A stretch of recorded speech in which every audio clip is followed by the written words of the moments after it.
how do you normally tell apart your plantain from your green banana? I would like to know. Hi, Gateri here. Welcome to my kitchen. Leo Tunapika. Well, as you can tell from the title of the video, today we are not cooking. We are just here to answer a simple question. How to differentiate plantain from green bananas. Karibuni. So, just by looking at the plantain and the green banana, you can just tell by the size how different they are. So normally, plantains tend to be larger, bigger than green bananas. So that's one of the difference between the two.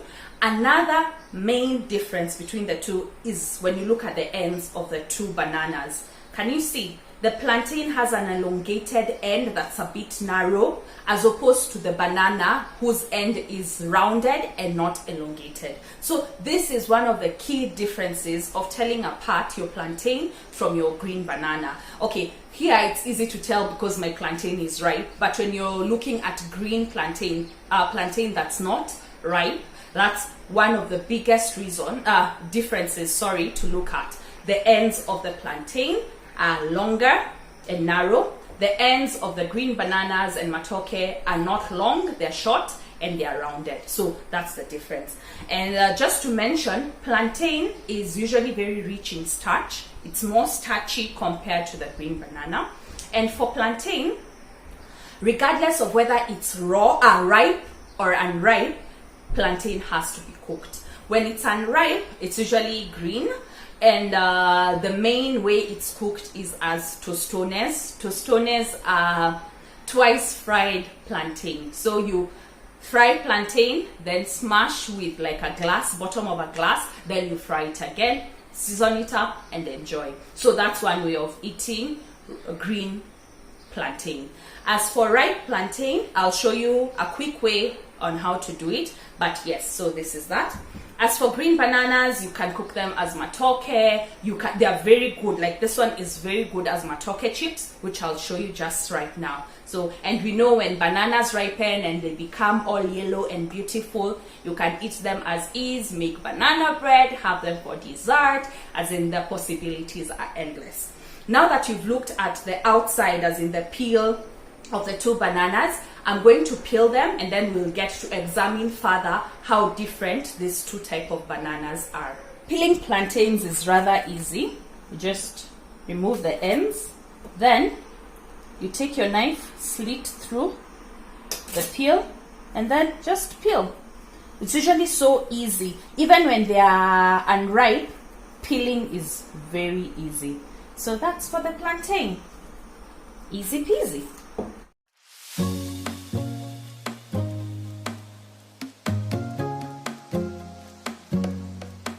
So for the matoke, there's a trick I learned from my mother. Matoke, the green bananas usually have sap that usually stick on your hand and on the knife. In Kimeru, we call it matinovo. I don't know how you call it in your language. You can let me know. So take the knife. Peeling this is not as easy as the plantain because you have to take your knife and run it through. Try your very best not to take much of the flesh of the banana. So the application of the oil helps the sticky sap not to stick on your hand when you apply the oil on your hands. So yeah, so this is it. There are people who opt not to peel the green bananas, so they make slits and then they cook. They boil as is and then they peel later. But now since I'm making matoke chips, I have no option. Or maybe I do. Let me know. So I'm just peeling. So yeah, that's it.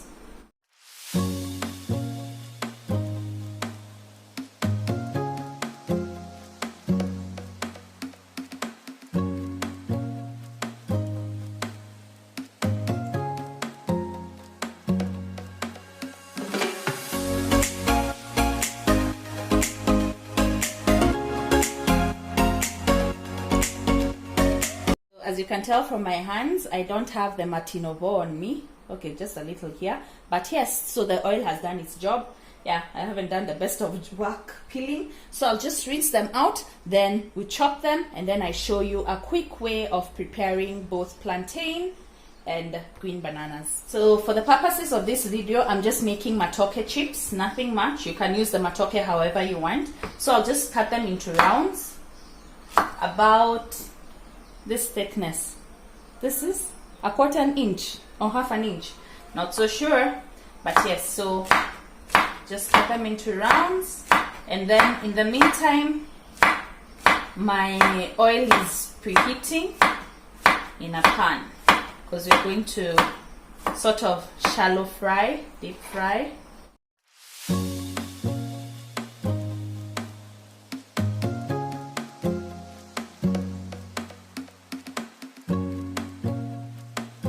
So for the plantain, there are several ways of preparing plantain, ripe plantain. So you can cut desired shape, you can bake or shallow fry or deep fry. So for today, we're just frying. So you can cut same rounds as those. So I'll cut a few like that, or rather one plantain like that. So into discs.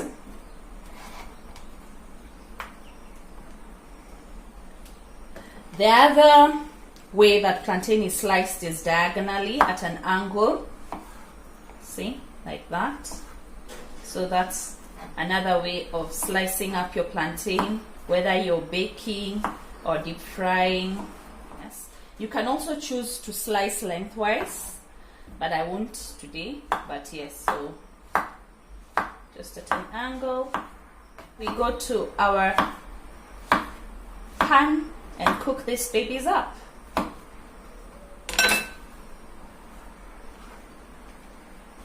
I'd used the oil to cook plantain early in the day, hence the color. So we'll start with the matoke chips. So put them on my trusty spider. Then the same rules of deep frying apply. Don't crowd the pan. So we'll fry them until goldenish.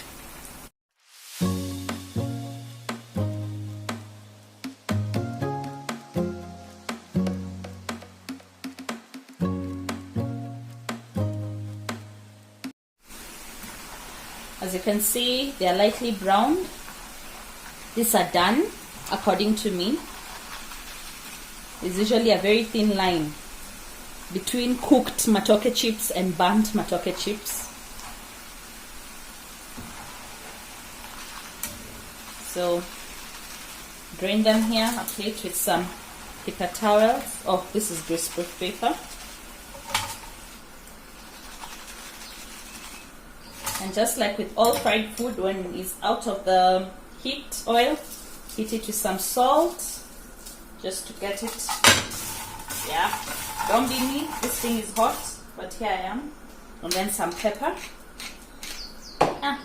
So we shall repeat the same procedure for the rest of the matoke. Then we'll do the plantain. So now in the same oil, we're going to do the plantain. You don't have to deep fry, you can shallow fry. But now since I have the oil here, I'm deep frying. But a shallow fry can also work for your plantain. Same case to baking, as I've said. You can also bake the matoke chips, as in you can air fry. So keep a watchful eye so that they don't burn.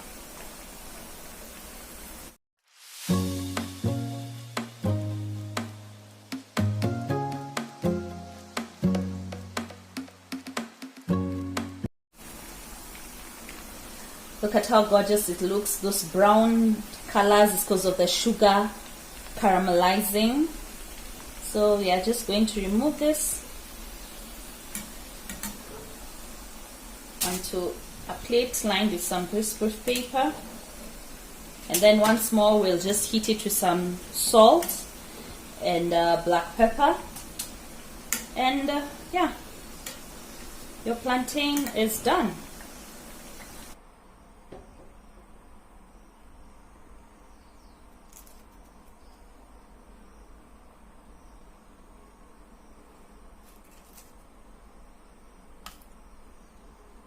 There you have it. So that's how you tell the difference between plantain and green bananas. So we're going to give it a taste. This one bites like the way you'd bite potato chips made of potatoes. I really like this. Delicious. Not much taste into it, as in terms of flavor. It's just a banana. Okay. This other one, as you can tell, the color is much different because of all the sugars caramelizing in the oil. The flesh inside is very soft and sweet. Sweeter as in comparison to the green banana. Very delicious.